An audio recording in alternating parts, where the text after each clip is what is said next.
ప్రియ స్నేహితులారా, నేటి ఉదయకాలపు వాక్య ధ్యానంలోకి ప్రేమపూర్వకమైన ఆహ్వానాన్ని అందిస్తున్నాను. ప్రార్థించుదాం. కనికరం గల ప్రభువా, వాక్యం ద్వారా మాట్లాడుతూ మమ్మల్ని బలపరచమని యేసు నామములో ప్రార్థిస్తున్నాం. ఆమేన్. ప్రియమైన వారలారా, నేటి ఉదయకాలము 90వ కీర్తనలో మరో ప్రాముఖ్యమైనటువంటి అంశాన్ని ధ్యానిస్తున్నాం. మా దినముల పరిమాణం లెక్కించుట నేర్పించు అని కీర్తనాకారుడు దేవుణ్ణి అడుగుతా ఉన్నాడు. అప్పుడు జ్ఞాన హృదయాన్ని మేము పొందుకుంటాం. Lord, help us to realize the brevity of life. Teach us to count the number of our days.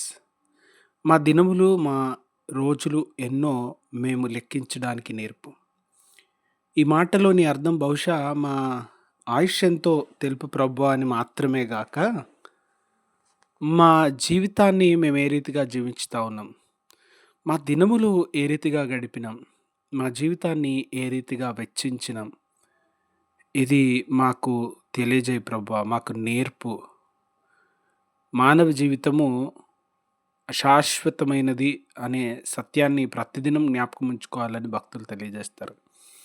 ఒక దినాన్ని ముగించేటప్పుడు రాత్రి అయ్యేటప్పటికి ఇది అశాశ్వతమైన జీవితం కదా, ఈ రాత్రి ముగిస్తే నేను ద్వేషంతో మరణించిన వాడిగా, పగతో మరణించిన వాడిగా, కోపంతో మరణించిన దానిగా ఉండకూడదు ప్రభువా అని వేడుకునే హృదయం కావాలి. ఈ దినము నెమ్మది సమాధానముతో ముగియాలి అనేటువంటి హృదయంతో అనుదిన జీవితం ఉండాలి. అలాగని జీవితము నిరాశతో నింపడానికి కాదు. జీవితంలో గొప్ప దర్శనము, గొప్ప ఆలోచన, గొప్ప ధ్యేయము ఉండాలి. ఈ మాటల్లోని సత్యం కూడా అదే.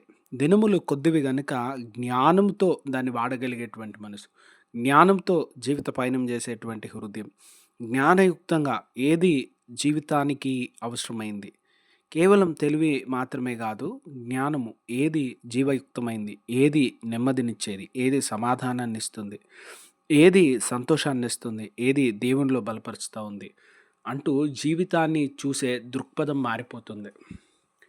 ప్రియమైన వారలారా, జీవితం కొద్దిది అనేటువంటి అంశము ఎప్పుడైతే మన హృదయాల్లో ఉంటుందో, అప్పుడు అర్థయుక్తమైనటువంటి జీవితాన్ని జీవించడానికి, అప్పుడు దీవెనతో కూడినటువంటి జీవితాన్ని జీవించడానికి, అప్పుడు ప్రభు కొరకు బాధ్యతాయుతమైన జీవితాన్ని జీవించడానికి మా మనసు ప్రేరేపించబడుతుంది. రాబర్ట్ ఫ్రాస్ట్ గారి పోయం మనకు జ్ఞాపకం చేస్తుంది. The woods are lovely, dark and deep, and the road was divided into two, and I chose the path that is less traveled. అనేటువంటి మాటలు మనకి జ్ఞాపకం చేస్తుంది.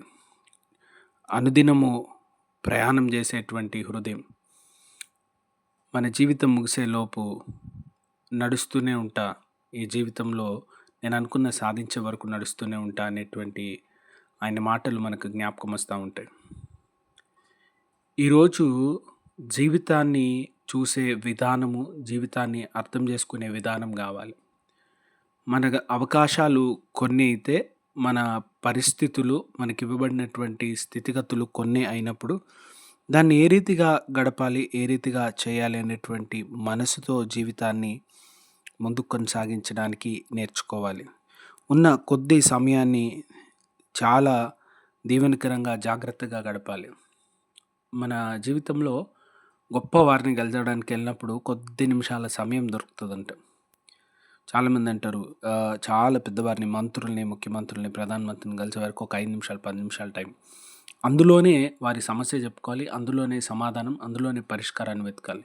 కనుక ఆ 4-5 నిమిషాల కొరకు ఎన్నో దినాల నుంచి సిద్ధపడతారు. ఏం మాట్లాడాలి, ఎంత మాట్లాడాలి, ఏ రీతిగా తెలియజేయాలి, ఏ రీతిగా వారికి విన్నవించుకోవాలి. చూడండి, భూమి మీద మనుషులతో కొద్ది నిమిషాల కొరకే ఇంత జాగ్రత్తగా ఉంటే, ఈ జీవితం ముగిసిన తర్వాత నిత్యత్వంలో ప్రభుతో ఉండడానికి వెళ్తాం. కనుక దానికి ఆయన సిద్ధపాటు ఏ రీతిగా ఉండాలి. జ్ఞానయుక్తమైనటువంటి జీవితము కలిగి ఉంటే, దేవుడు నేర్పితే, జ్ఞానంతో ఎదిగితే ఈ జీవితాన్ని సంతోషంగా, ఆనందంగా ముందుకు కొనసాగించగలం. కనుక మా దినములు ఎన్నో మేము లెక్కించడానికి, మా పనులు ఏ రీతిగా గడిపినాం, మా జీవితం ఏ రీతిగా గడిపినాం, ముందుకు ఏ రీతిగా గడపాలో ప్రభువా మాకు నేర్పు అనే స్థిర హృదయంతో ముందుకు సాగిపోయే కృప దేవుడు దయచేయను గాక. ప్రార్థించుదాం. కనికరం గల ప్రభువా, ఈ ఉదయం వాక్యం ద్వారా మాట్లాడినందుకు వందనాలు. మాలో ప్రతి ఒక్కరిని బలపరుస్తూ, నాయనా ఇదిగో మా జీవితంలో ప్రతి అవసరత మీరు తీరుస్తారనే విశ్వాసంతో సాగిపోయే కృప, మీపై ఆధారపడే జీవితము మాకు కలుగజేయమని యేసు నామమున ప్రార్థిస్తున్నాం. Amen. God bless you all.